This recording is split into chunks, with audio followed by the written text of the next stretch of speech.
जी बहुत बहुत शुक्रिया, रेलवे की वजह से मुबारकबाद है कि रास्ता हमारा अच्छा बन रहा है। हाँ जी, मैं खुश हूँ जोशी साहब ने और ये इसने याकूब साहब ने ये बना दिया ब्रिज भी। तो अब इतना मेरा अर्ज है अपने भाइयों से, ये जो पानी जमा है इसमें, तो इससे मेरी ज़मीन डैमेज हो जाएगी कि इसका भी ध्यान रखेंगे। सर मेरा नाम शेर सिंह है, मैं लाहौर पंचायत दलवा से बिलोंग करता हूँ। तो आज हमारा मुद्दा यह है कि हमारे यहाँ पे आप देख रहे हैं कि लोग भी आए इकट्ठे हुए। तो हमारे यहाँ पे 45 या 46 टनल के पास हमारे यहाँ पे एक रास्ता डैमेज हुआ था, जो कि अरसे कदीम से यहाँ पे लोग चलते थे, गूल से लेके तथा पानी तक, या खाना बदोश हुए हमारे लोग यहाँ पे खेती बाड़ी करने वाले जो लोग थे। तो रेलवे ट्रैक की वजह से हमारे ये रास्ता जो था बिल्कुल बंद हो चुका था।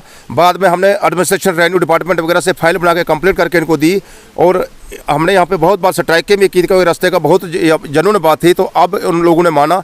तो आज हम खास करके इसी बारे में एकत्रित हुए हैं, क्योंकि हमारे जो केयरसेल डिपार्टमेंट के जोशी साहब हैं और हमारे केयरसेल के हमारे याकूब वानी जी हैं, तो हम इनके बहुत बहुत मशकूर हैं, क्योंकि इन्होंने इस माह रमज़ान के दिनों में ये काम जो है शुरू किया और पिलरों का इस वक्त काम शुरू हो गया है, और हमें पूरा भरोसा हो गया है कि यह काम जो है इस वक्त ये बन जाएगा।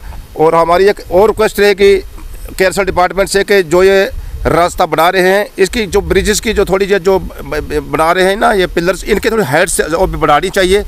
दूसरी ये है कि यहाँ पे पूरा एरिया जो नीचे डैमेज हो रहा है, जो आप इनका जो वाटर का जो चैनल है नीचे, इसको पक्का बना के पूरा साइडों से जो डैमेज हो रहा है तो इसको कंप्लीट करना चाहिए, हमारी ये रिक्वेस्ट रहेगी। रास्ता बन रहा है, शुक्रिया करते हैं रेलवे वालों का।